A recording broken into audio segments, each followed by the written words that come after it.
बिरजू कुल्हाड़ी लेकर घने जंगलों में जा रहा था। तभी अचानक तालाब के किनारे राजा रानी खड़े होकर तालाब में छलांग लगा देते हैं। ये दृश्य बिरजू देख लेता है। ये क्या? यहाँ तो राजा रानी अभी खड़े थे और अचानक ये तालाब में क्यों कूद गए? हे भगवान, ये क्या हो रहा है? मुझे उनको बचाना चाहिए। इतना कहकर बिरजू तुरंत तालाब के पास गया। महाराज, महाराज, महारानी, आप कहाँ हैं? मैं आपको बचा लूंगा महाराज। महारानी, आप कहाँ हैं? लेकिन पूरे तालाब में शांत पानी के सिवा कुछ नहीं था। ये क्या?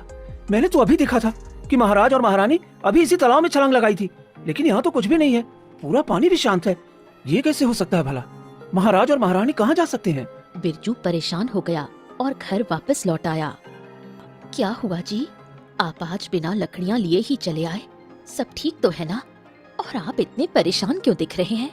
अरे क्या बताऊं भाग्यवान, जब मैं कुल्हाड़ी लेकर घने जंगलों की तरफ जा रहा था, तभी राजा और रानी ने अचानक तालाब में छलांग लगा दी और मैं ये दृश्य देखकर दंग रह गया।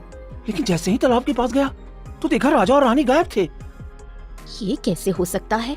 भला राजा रानी तालाब में छलांग क्यों लगाएंगे? आपको जरूर कोई भ्रम हुआ है। तुम मेरी बातों पर विश्वास करो। अगर तुम्हें मेरी बातों पर विश्वास नहीं है तो चलो हम राजमहल चलते हैं। हम राजा रानी से मिलेंगे तो पता चल जाएगा कि ये मेरा भ्रम था या नहीं। अच्छा ठीक है, चलो चलते हैं। फिर बिरजू और कुसुम दोनों राजमहल पहुँचे और मंत्री से जाकर मिले। क्या हुआ? तुम यहाँ कैसे? क्या समस्या है? मंत्री जी, मुझे महाराज से मिलना है। मुझे महाराज से कुछ जरूरी काम है। महाराज यहाँ नहीं है। महाराज पड़ोसी राज्य गए हुए हैं। वो कुछ दिनों के बाद आएंगे। अब जाओ यहाँ से। आप झूठ बोल रहे हैं मंत्री जी। मैंने स्वयं देखा है कि महाराज और महारानी ने घने जंगलों के पास वाले तालाब में छलांग लगाई है। तुम्हें ये सच्चाई पता है? खबरदार, ये बात तुमने किसी को बताई तो तुम्हारे लिए ये ठीक नहीं होगा। आप ऐसा क्यों कह रहे हैं मंत्री जी? हमारे राज्य के महाराज और महारानी अचानक तालाब में गायब हो गए और आप ये सब जानकर मुझे चुप रहने के लिए कह रहे हैं? अगर एक और शब्द कहा ना तो देखना तुम्हारे साथ क्या होगा। अब चुपचाप चले जाओ यहाँ से। दोनों चुप हो गए और दोनों घर वापस आ गए। पता नहीं क्या हो गया है मंत्री जी को। जब उन्हें पता है कि महाराज और महारानी ने तालाब में छलांग लगाई है तो फिर वो उन दोनों को बचाने क्यों नहीं जा रहे हैं और हमें भी चुप रहने के लिए क्यों कहा है? देखो जी, मुझे मंत्री की मंशा कुछ ठीक नहीं लगी, इसलिए आप चुप ही रहिए तो ही ठीक रहेगा। अगर उसने आपको कुछ नुकसान पहुंचाया तो मैं कैसे जीऊंगी? लेकिन वो हमारे महाराज और महारानी थे। हम उन्हें इस तरह मरते हुए नहीं छोड़ सकते ना। फिर दोनों परेशान होकर सोचने लगे। तभी बिरजू ने कहा, भाग्यवान, राजमहल जाके कुछ फायदा तो नहीं हुआ, लेकिन मैं कुल्हाड़ी लेकर लकड़ियाँ काटने जा रहा हूँ। अब तुम भी तालाब से पानी ले आना। बिरजू कुल्हाड़ी लेकर निकल पड़ा। जैसे ही तालाब के पास से गुजरा उसे महाराज और महारानी की याद आ गई। कल इसी वक्त और इसी जगह पर महाराज महारानी ने इसी तालाब में छलांग लगाई थी, पर मैं क्या करूं? मैं चाह कर भी उन दोनों की मदद नहीं कर पा रहा हूं। इतने में ही वहाँ एक जादूगर तालाब के किनारे बिरजू को दिखाई दिया। अरे, ये तो जादूगर है और ये हमारे गांव की ओर क्यों जा रहा है? यानी ये हमारे गांव में आ गया है। नहीं नहीं, ये जरूर कुछ भयानक करने वाला है। हमारे गांव में मुझे ये बात जाकर मुखिया जी को बताना होगा। फिर बिरजू वहाँ से तुरंत मुखिया जी के पास पहुँचा। अरे क्या हुआ बिरजू? तो इतना परेशान क्यों दिख रहा है? मुखिया जी, आपको नहीं पता, हमारे राज्य में वो जादूगर फिर वापस लौट आया है। मैंने उसे आज ही देखा है। वो तालाब के किनारे था। मुखिया जी, उसने हमारे गांव में प्रवेश कर लिया है। हाँ, मुझे भी पता चला है। और वो जादूगर गांव की कई लड़कियों को गायब कर रहा है। हमारे गांव के मोहनलाल की बेटी राधा भी गायब हो गई है। इसलिए हमने आज शाम को पंचायत बुलाई है। तू भी आ जाना। आपने बिल्कुल ठीक कहा। हम सबको जादूगर को अपने गांव से निकालना ही होगा, नहीं तो पता नहीं वो क्या करेगा। अब तो वो लड़कियों को भी गायब करने लगा है। इतना कहकर बिरजू घर लौट आया और अपनी पत्नी को सारी बात बताई। भाग्यवान, शाम में पंचायत बुलाई है। मैं गांव के चौपाल पर जरूर जाऊंगा। अच्छा ठीक है जी, आप चले जाना।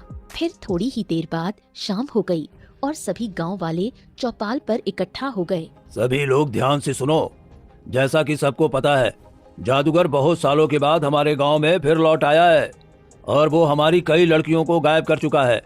इस पर हम सबको मिलकर कुछ करना ही पड़ेगा। हाँ मुखिया जी, आपने बिल्कुल ठीक कहा। मैंने भी देखा है, वो तालाब के रास्ते से आता जाता रहता है।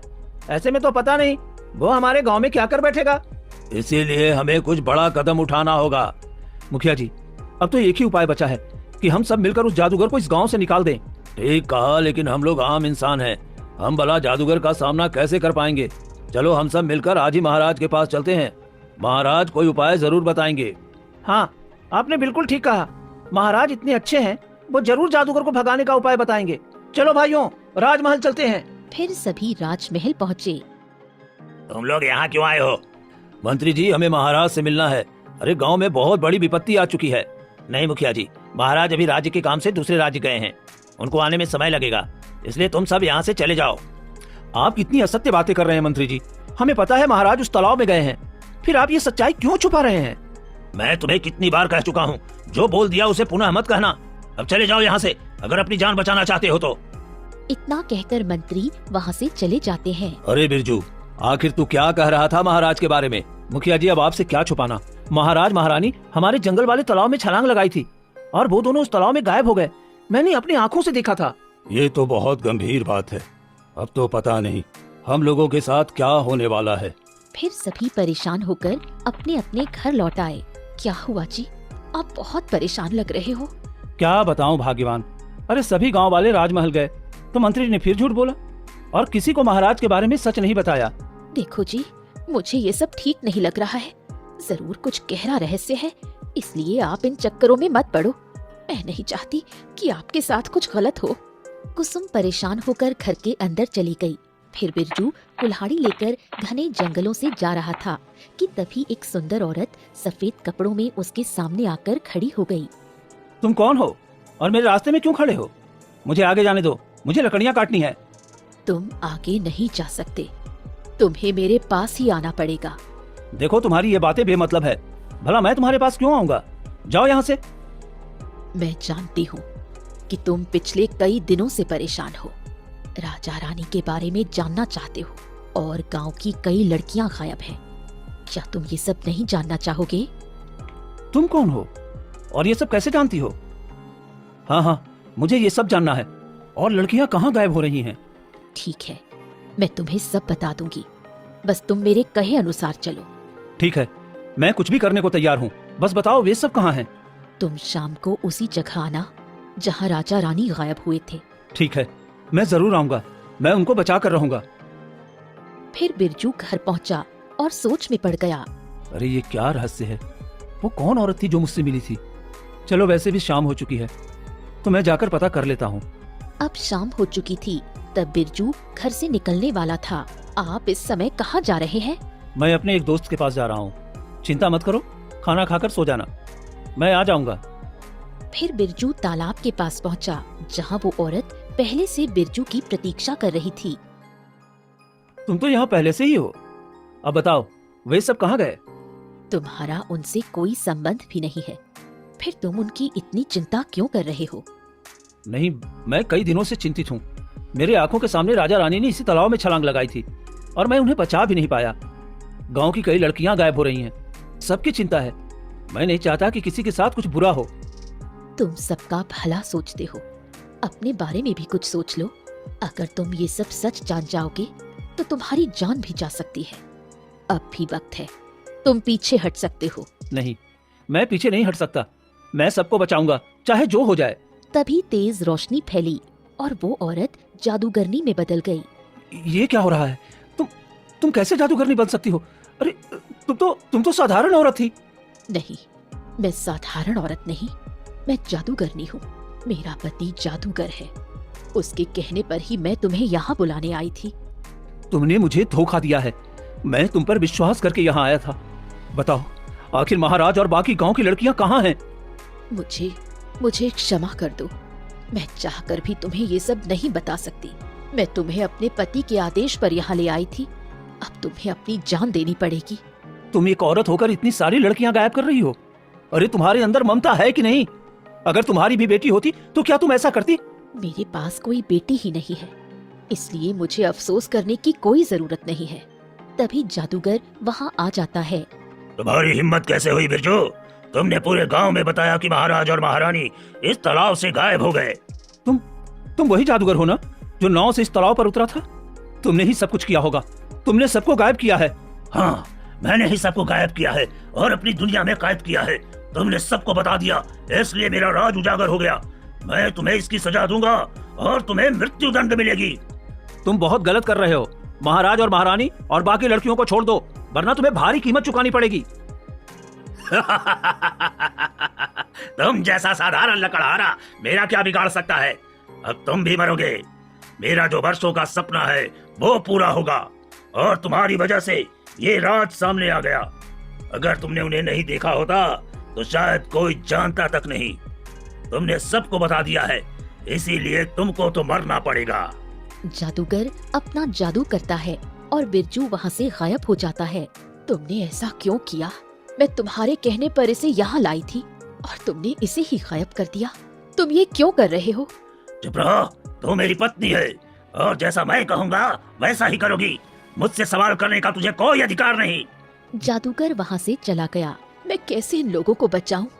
मैं चाहकर भी कुछ नहीं कर सकती। तभी दूसरी तरफ गायब होकर बिरजू एक घने जंगल में पहुंचा। ये क्या? मैं इतने घने जंगल में कैसे आ गया? यहाँ कोई दिखाई नहीं दे रहा। कहीं जंगली जानवर तो नहीं है? तभी रोने की आवाज आई। इतने घने जंगल में रोने की आवाज कहाँ से आ रही है? बिरजू आगे बढ़ता है और पैरों के पास राजा रानी और 2 लड़कियां बैठे रोती हुई दिखाई दी। महाराज महारानी, आप यहाँ? मैं बहुत चिंतित था। मैंने देखा था कि आप दोनों तालाब में छलांग लगाए थे और ये जो गांव की लड़कियां हैं, ये सब आखिर ये सब यहाँ कैसे आ गए? ये सब तुम्हारी वजह से हुआ है। अगर उस दिन तुम हमें तालाब में छलांग लगाते हुए नहीं देखते तो गांव की ये दोनों लड़कियां भी इस जगह आकर नहीं फंसती। आप ये क्या कह रहे हैं महाराज? मुझे तो आपकी बहुत चिंता थी। इसी वजह से मैं सब जगह आपके लिए मदद मांग रहा था। पर ये क्या हो रहा है? ये कौन सी जगह है? जादूगर ने आखिर आपको यहाँ बंदी क्यों बनाया है और ये गांव की लड़कियों के साथ ऐसा क्यों कर रहा है? आखिर जादूगर की असली मंशा क्या है महाराज? तुम ये सब जानना चाहते हो? हाँ महाराज, मैं ये सब जानना चाहता हूँ। जब तक हम सच्चाई नहीं जानेंगे तब तक यहाँ से निकल नहीं पाएंगे। पता नहीं ये कौन सी दुनिया है। एक अजीब सी भावना उत्पन्न हो रही है यहाँ पर। ये सब हमारे ही कर्मों का फल है। अगर हमने उस दिन गलत नहीं किया होता तो शायद आज हम यहाँ नहीं होते। आप लोगों ने ऐसा क्या किया है महाराज जिसकी सजा भुगतनी पड़ रही है? एक दिन मैं, मंत्री और रानी तीनों रथ से घने जंगलों की ओर जा रहे थे। महाराज, पड़ोसी राज्य की राजकुमारी के विवाह की तैयारी देखकर तो मैं दंग रह गया। कितना वैभव, कितना धन और कितनी भव्यता थी वहाँ। हाँ मंत्री जी, तुम सही कह रहे हो। आखिर वो हमारा मित्र भी है और देखो ना कितना शक्तिशाली राज्य है उसका। उतने सैनिक, उतना सारा खजाना, ऐसा वैभव हमारे राज्य में तो है ही नहीं। बिल्कुल महाराज, हमारे राज्य में वही एक कमी है, धन और शक्ति की। अगर हमारे पास भी वैसा वैभव होता तो कितना अच्छा होता। महाराज, मैं भी वही सोच रही थी। उनकी महारानी का ठाट बाट देखकर मुझे अपने राज्य को देखकर मन थोड़ा अशांत हुआ। हमारे यहाँ थोड़ी कमी है महाराज। तीनों आगे बढ़े। तभी सामने एक पेड़ के नीचे जादूगर, जादूगरनी और एक बूढ़ी औरत बैठी दिखाई दी। तभी तीनों रथ से उतरकर देखते हैं और राजा मंत्री जी से कहते हैं, मंत्री जी, वो देखो दूर पेड़ के नीचे वो 3 लोग, जादूगर, जादूगरनी और एक बूढ़ी औरत। ये लोग यहाँ इतने घने जंगल में क्या कर रहे हैं? महाराज, ये जादूगर है और ये कोई साधारण जादूगर नहीं है। इसके पास बहुत सारी शक्तियाँ हैं। लगता है ये लोग कोई बड़ा षड्यंत्र रच रहे हैं। ये तो बहुत अच्छा अवसर है मंत्री जी। अगर हम इस जादूगर को बंदी बना ले तो इनकी शक्तियों से हम अपने राज्य को समृद्ध बना सकते हैं, बहुत ज्यादा सैनिकों की सेना तैयार कर सकते हैं और दूसरे राज्यों पर विजय प्राप्त कर सकते हैं। सही कहा महाराज, अगर ये जादूगर हमारे नियंत्रण में आ गया तो हम भी उसी वैभव से जी सकेंगे। नहीं महाराज, ऐसा मत कीजिए। कहीं कुछ अनुचित हो गया तो हम क्या करेंगे? हमारे साथ सैनिकों की टुकड़ी भी नहीं है। मुझे अनहोनी का संकेत लग रहा है। महारानी, कुछ नहीं होगा। अब बस हमें अपने राज्य को वैसा ही बनाना है जैसे राजा भानुदेव का राज्य है। अब एक ही उपाय है महाराज, हमें किसी तरह इस जादूगर को घायल करके राजमहल ले जाना होगा। अगर हम उनके सामने गए तो वो हमें अपने जादू से वश में कर लेगा। मेरे पास एक उपाय है महाराज। बताओ मंत्री जी, क्या उपाय है? महाराज, हम चोरी चुपके जाकर एक पत्थर से उस जादूगर को घायल कर देंगे। अगर जादूगर को हमने बेहोश कर दिया तो दोनों औरतें हमारे सामने कुछ नहीं कर सकेंगी। ठीक है, चलो कोशिश करते हैं। राजा धीरे धीरे पास आया और पत्थर उठाकर फेंका, लेकिन पत्थर गलती से जादूगर की जगह बूढ़ी औरत को लग गया। वो वहीं गिर पड़ी। गुरुमा, गुरुमा, क्या हुआ गुरुमा? उठिए, अरे उठिए गुरुमा, किसने मेरी गुरुमा को पत्थर मारा? राजा और मंत्री डरते डरते आगे बढ़े। मुझे माफ कर दो गुरुमा, मुझसे गलती हो गई। मेरा इरादा आपको चोट पहुंचाने का नहीं था। मैं तो जादूगर को घायल करना चाहता था। कृपया आप मुझे माफ कर दीजिए गुरु माँ। हाँ गुरु माँ, हमें माफ कर दीजिए, ये सब एक भूल थी। तुम दोनों लालची हो, तुम्हारे लालच का फल तुम्हें जरूर मिलेगा। ये कहकर गुरु माँ वहीं मर गईं। तुम लोगों ने बहुत गलत किया, मेरी गुरु माँ को मार दिया। अब तुम सबको इसकी भारी कीमत चुकानी पड़ेगी। तुम्हारे पूरे राज्य का मैं विनाश कर दूंगा। जादूगर, ऐसा मत करो, हमें माफ कर दो। हम बस तुम्हारी शक्ति से अपने राज्य को समृद्ध करना चाहते थे। ये सब गलती से हुआ है। तुम लोगों ने बहुत बड़ा अपराध किया है। हम अपनी गुरु माँ से अंतिम विद्या सीख रहे थे और तुम्हारी वजह से हमारी साधना अधूरी रह गई। अब देखना मैं क्या करता हूँ। जादूगर वहाँ से गायब हो गया। तुम उसकी पत्नी लग रही हो, उससे कहो कि हमें माफ कर दे, हमसे गलती हो गई। मैं जानती हूँ मरे हुए को वापस नहीं लाया जा सकता, पर हमें इस बात का खेद है। कृपया हमें क्षमा कर दो। तुम लोग इस जादूगर से टकरा गए हो। मेरा पति सिर्फ जादूगर ही नहीं, बहुत बड़ी विद्या करना जानता है। वो मेरी कोई बात नहीं सुनेगा। गुरु माँ ही उसे शांत रखती थी। अब जब वो ही नहीं रही तो अब पता नहीं क्या होगा। अब वो क्या करेंगे ये भी नहीं जानती। तुम अपने राजमहल लौट जाओ। महाराज, हमें तुरंत राजमहल लौटना चाहिए, कोई अनर्थ होने वाला है। हाँ चलो चलते हैं। फिर तीनों जल्दी जल्दी रथ पर बैठे और राजमहल की ओर निकल पड़े। और जैसे ही राज दरबार में पहुँचे, अब क्या होगा रानी, मुझे बहुत चिंता हो रही है। आपने ऐसा क्यों किया? आप इस राज्य के राजा हो। थोड़े से धन के लालच में आपने पूरी प्रजा को संकट में डाल दिया। अब पता नहीं क्या करेगा वो जादूगर। वो भी जब वो विद्या अर्जित कर रहा था तब आपने उसकी गुरु माँ को मार दिया। अब जो चूक हो गई उसे मैं चाह कर भी ठीक नहीं कर सकता। अब बस भगवान से प्रार्थना कर सकता हूँ कि वो जादूगर कुछ गलत न करे हमारी प्रजा के साथ। इतने में ही मंत्री वहाँ आया। महाराज, महाराज, हमारे गांव से एक लड़की गायब हो गई है। एक गांव वाला कह रहा था वो लड़की जादूगर ने गायब की है। अगर हमने कुछ नहीं किया तो पता नहीं वो और क्या कर देगा हमारे गांव वालों के साथ। नहीं मंत्री जी, हम अपनी गलती की सजा अपनी प्रजा को नहीं भुगतने देंगे, चाहे हमें जो करना पड़े। इसके लिए तो हमें जादूगर के पास जाना होगा और उससे माफी मांगनी होगी। हाँ महाराज, मैंने सुना है वो जादूगर हमारे गांव के पास वाले तालाब पर आता जाता रहता है, शायद वहीं हमें मिल जाएगा। ठीक है, मैं और रानी अभी राज्य से निकलते हैं। तुम राज्य का ध्यान रखना। अगर कोई मुझसे मिलने आए तो उससे कह देना मैं पड़ोसी राज्य गया हूँ कुछ काम से। पर महाराज, मुझे आप लोगों की बहुत चिंता है। अगर आप लोगों को कुछ हो गया तो। चिंता मत करो मंत्री, अगर हमने गड्ढा खोदा है तो उसे हमें ही भरना पड़ेगा। आप बस राज्य का ध्यान रखना। ठीक है, अब हम चलते हैं। फिर राजा और रानी राज्य से निकल पड़े और तालाब के पास पहुँचे। हम यहाँ आ गए पर जादूगर नहीं दिख रहा। अब क्या करें? थोड़ी देर प्रतीक्षा करते हैं। मंत्री जी ने यही तालाब बताया था, तो हो सकता है जादूगर इसी मार्ग से आता होगा। कुछ देर बाद जादूगर आया। तुम दोनों यहाँ क्या कर रहे हो? चले जाओ यहाँ से। जादूगर, मुझे माफ कर दो, मुझसे बहुत बड़ी चूक हो गई है। मैं तुझसे माफी मांगता हूँ, पर तुम कुछ गलत मत करो। तुमने हमारी राज्य की एक लड़की को गायब क्यों किया? उसे वापस कर दो। तुमने मेरी गुरु माँ को मारा था, उसकी कीमत तुम्हारी पूरी प्रजा को चुकानी पड़ेगी। नहीं, अगर तुम चाहो तो मैं भी कुछ कर सकता हूँ। ठीक है, तो तुम दोनों इस तालाब में कूद जाओ। ये तुम क्या कह रहे हो? अगर हम दोनों तालाब में कूदेंगे तो मर जाएंगे। हमारे बच्चों और इस राज्य का क्या होगा? चिंता मत करो, तुम दोनों मरोगे नहीं। बस कुछ समय के लिए मेरी बात मानो और इसमें कूद जाओ। गुरु माँ की आत्मा की शांति के लिए मुझे कुछ आदमियों की इस तालाब में आवश्यकता है, ताकि उनकी आत्मा को शांति मिल सके।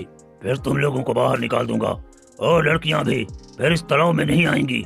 पर अगर तुमने हमें धोखा दिया तो मेरे बच्चे, मेरा राज्य सब बर्बाद हो जाएगा। देखो, मैं तुम्हें एक अवसर दे रहा हूँ। अगर तुमने ऐसा नहीं किया तो भूल जाओ कि मैं तुम्हारी मदद करूंगा। ठीक है, अगर यही एक रास्ता है तो मैं इस तालाब में कूदने के लिए तैयार हूँ। ठीक है, मैं भी कूदने के लिए तैयार हूँ। बस हम दोनों को सकुशल बाहर निकाल लेना। फिर राजा और रानी दोनों ने तालाब में छलांग लगा दी। मूर्ख राजा रानी, तुम क्या समझते थे मेरी गुरु माँ को मार देगा और मैं तुम दोनों को जिंदा बाहर निकाल दूंगा? फंस गए, यही तो मैं चाहता था। तुम दोनों खुद ही मेरे जाल में फंस गए। जादूगर वहाँ से गायब हो गया। आप लोगों के साथ बहुत गलत हुआ है महाराज, लेकिन आपने गुरु माँ को भी मारकर ठीक नहीं किया। ऐसी गलती की सजा तो हम भुगत रहे हैं बिरजू। आप चिंता मत कीजिए महाराज, हम सब यहाँ से बाहर जरूर निकलेंगे, कोई यहाँ नहीं फंसेगा। ठीक है, तो हम दोनों मिलकर आगे का रास्ता ढूंढते हैं। रानी और तुम दोनों लड़कियां यहीं सुरक्षित रहना, किसी और जगह जाने की कोशिश मत करना। ठीक है महाराज, मैं इन दोनों का ध्यान रखूंगी। राजा और बिरजू दोनों आगे बढ़े। राजा आगे बढ़ता है और रुक जाता है। ये क्या, मैं आगे चल नहीं पा रहा हूँ। ये कैसे हो सकता है? आप चल नहीं पा रहे हैं, लेकिन मैं तो चल पा रहा हूँ महाराज। ये कैसे हो सकता है? मैं आगे नहीं बढ़ पा रहा हूँ, जैसे कोई अदृश्य दीवार मुझे रोक रही है। मैं समझ गया महाराज, ये सब जादूगर का जादू है। उसने आप पर जादू किया है ताकि आप आगे न बढ़ पाओ। महाराज आप चिंता मत कीजिए, मैं आगे की ओर देखता हूँ।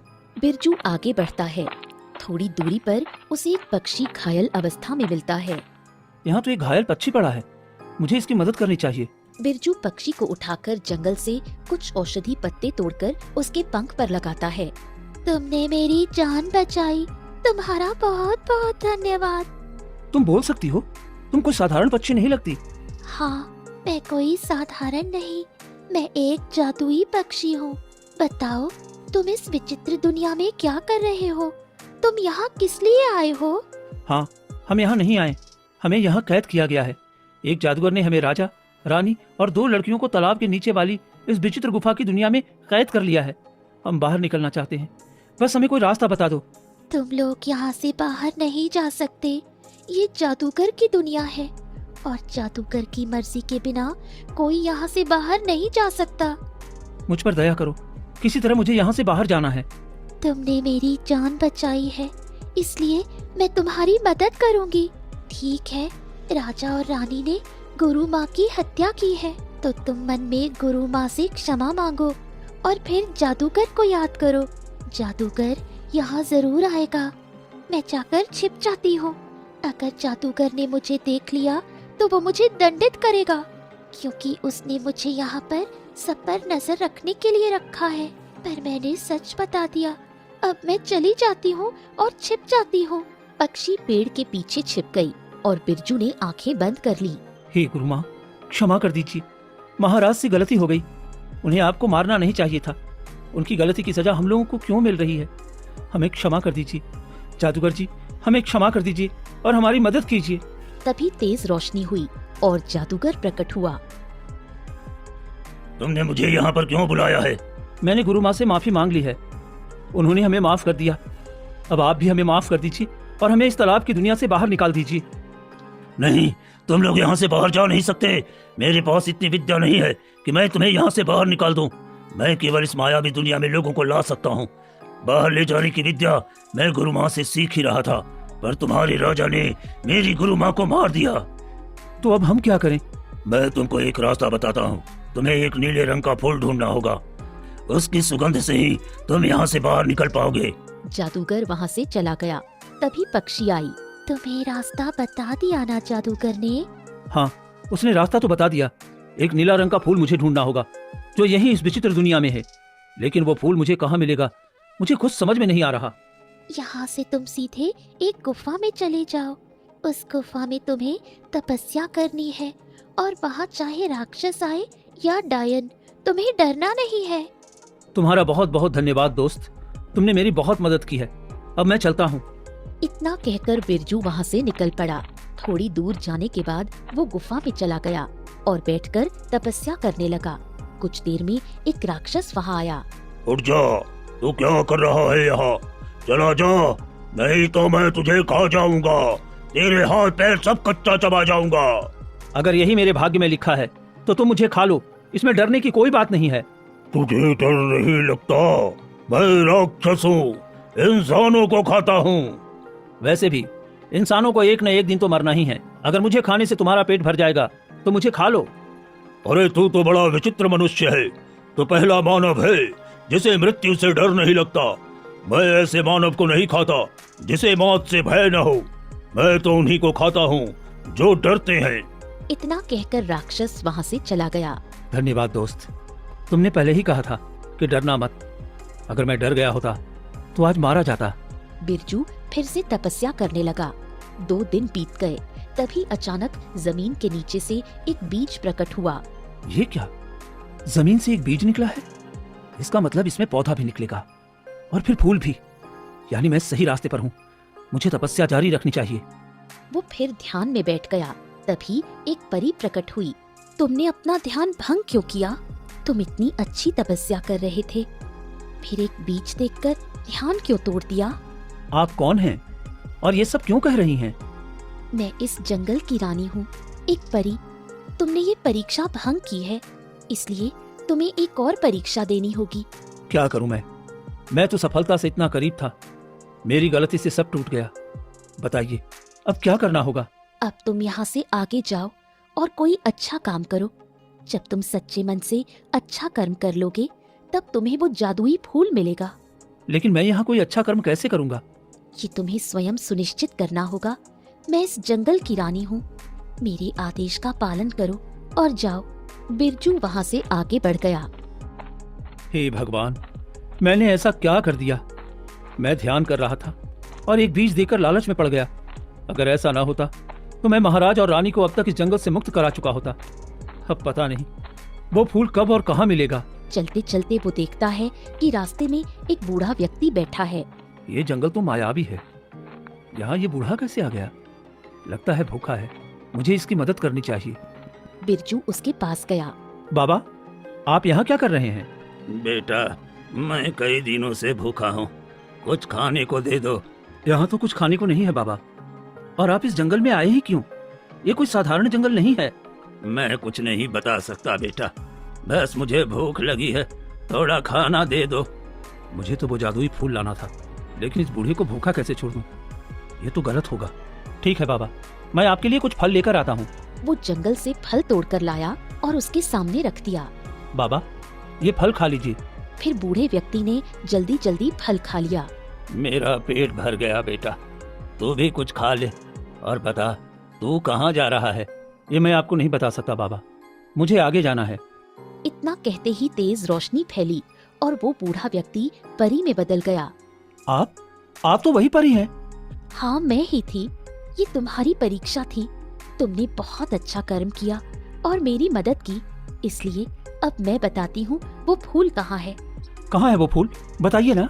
यहाँ से थोड़ी ही दूर पर एक तालाब है। जैसे ही तुम उस तालाब में हाथ डालोगे, एक नीला फूल खिलेगा। लेकिन वो फूल मेरे हाथ तालाब में डालने से क्यों खिलेगा? क्योंकि वो फूल केवल उस व्यक्ति के लिए खिलता है जिसका दिल पवित्र और निस्वार्थ हो, लालची या स्वार्थी के लिए नहीं। और वो फूल तुम्हें इनाम भी देगा। तुम्हारा साधारण घर एक सुंदर हवेली बन जाएगी। अब जाओ। बिरजू आगे बढ़ा और तालाब के पास पहुंचा। परी ने कहा था, अब देखता हूँ सच है या नहीं। उसने जैसे ही तालाब में हाथ डाला, एक नीले रंग का फूल बाहर आया। अरे सच में परी सही कह रही थी। अब मुझे जल्दी से ये फूल लेकर महाराज के पास जाना चाहिए। वो फूल लेकर लौट आया। ये कौन सा फूल है बिरजू? महाराज, यही वो जादुई फूल है। इसकी सुगंध से हम सब इस तालाब की मायावी दुनिया से बाहर निकल जाएंगे। सच में? तो जल्दी कीजिए। सभी बारी बारी से फूल को सूंघते हैं। तेज रोशनी फैलती है और सब राजमहल में पहुंच जाते हैं। हम सच में महल लौट आए रानी, हम उस श्राप से मुक्त हो गए बिरजू। तुम्हारा बहुत बहुत धन्यवाद। ये तो मेरा कर्तव्य था महाराज। तुम कोई साधारण व्यक्ति नहीं हो बिरजू, तुमने मेरी और इन बच्चियों की जान बचाई है। बताओ तुम्हें क्या चाहिए? मैं तुम्हें धन दौलत सब दूंगा। मुझे कुछ नहीं चाहिए महाराज, मैं बस अपनी मेहनत से कमाना चाहता हूँ। ठीक है, तो आज से तुम मेरा सेनापति रहोगे और राज्य के सबसे वफादार सेवक भी। आपका बहुत बहुत धन्यवाद महाराज। अब मैं चलता हूँ, मेरी पत्नी चिंतित होगी। ठीक है, ध्यान से जाना। बिरजू वहाँ से निकलकर घर पहुँचा। अब उसका घर एक सुंदर महल बन चुका था। परी ने सच कहा था, मेरा घर तो साधारण था, ये इतनी सुंदर हवेली में बदल गया।